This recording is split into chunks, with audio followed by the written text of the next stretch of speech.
Complete Works is an unusual project for us in that it involves us picking up a kind of found cultural object, which is not something that we normally do. And in this case, it's a big cultural object, and it's from theatre, which is again really unusual. And the object is all of the plays of Shakespeare. Pericles, Taser, get married, to the delight of King Simonides. And on the night of their wedding, they conceive a child, and everyone's very happy. And the months go by, and Taser is expecting to give birth very soon. So King Simonides appoints a nurse to take care of the baby when it comes. And everyone is looking forward to the birth when there's a visitor.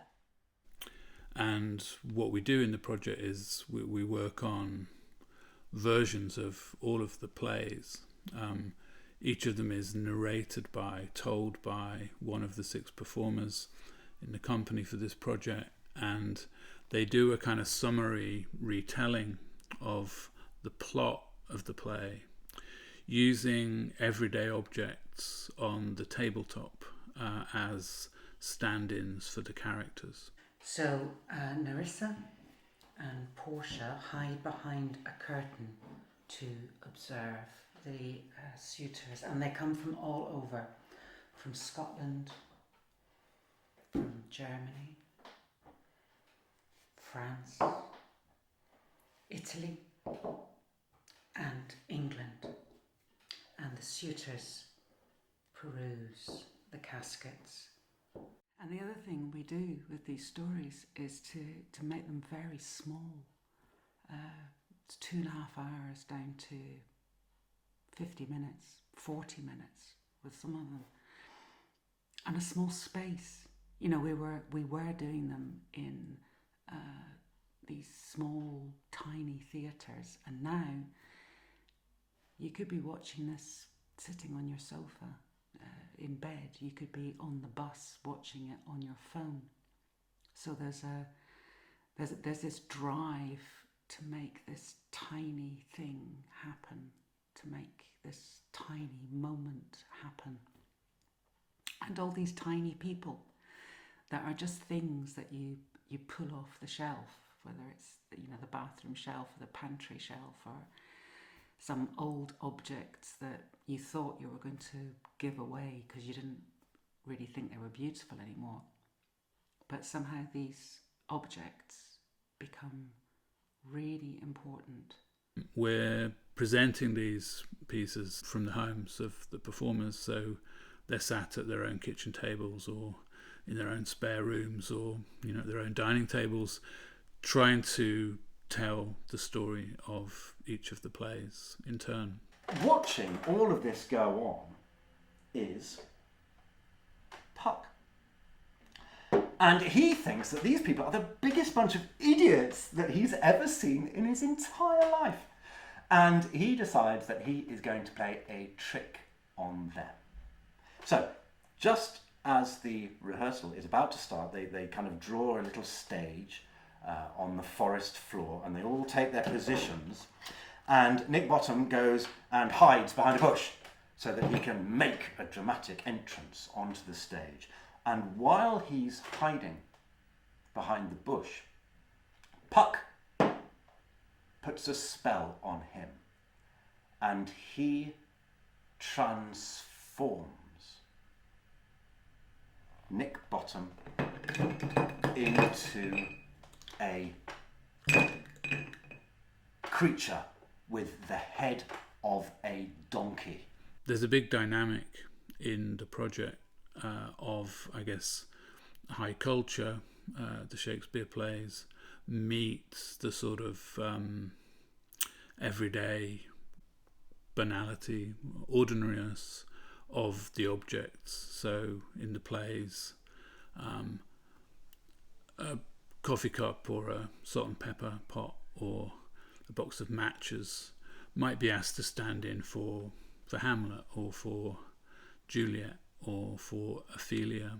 And what you get there is this sort of, in a way, comical collision of the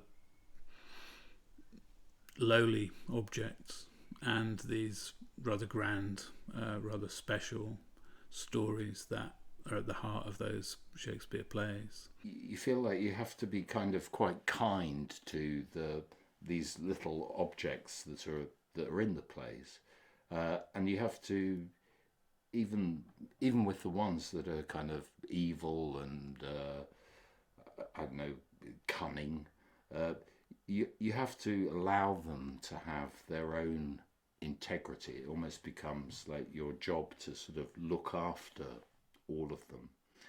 And I suppose in that sense, when I'm presenting them, I'd like to feel that I'm not really telling you what I think about them. I'm trying to let them have a life of their own. And there's a certain pleasure in that, because when you tell the story, you find yourself surprised by the fact that this one is feeling something, and it asks you as a teller to put yourself slightly in the shoes of this ridiculous little avatar who's standing in for a character. There's something in the project of a gesture that's something like taking the engine out of a car and laying all the pieces down on the ground, so you can sort of start to understand what it is and how it works. And that's in a way one of the things that we've done here with the Shakespeares, in the sense that what's exposed is the plot mechanisms. It's the mechanics of build-ups and dilemmas and choices and events, and the kind of structures that Shakespeare's always using. They become hugely visible in this kind of rather playful but nonetheless kind of schematic version of the plays. And Prospero says that in order to be released from the island, he needs the audience's help. And he says that he needs the audience to clap in order to break the spell. And the last thing that happens is that the audience clap and Prospero bows and leaves. And finally, the stage is empty.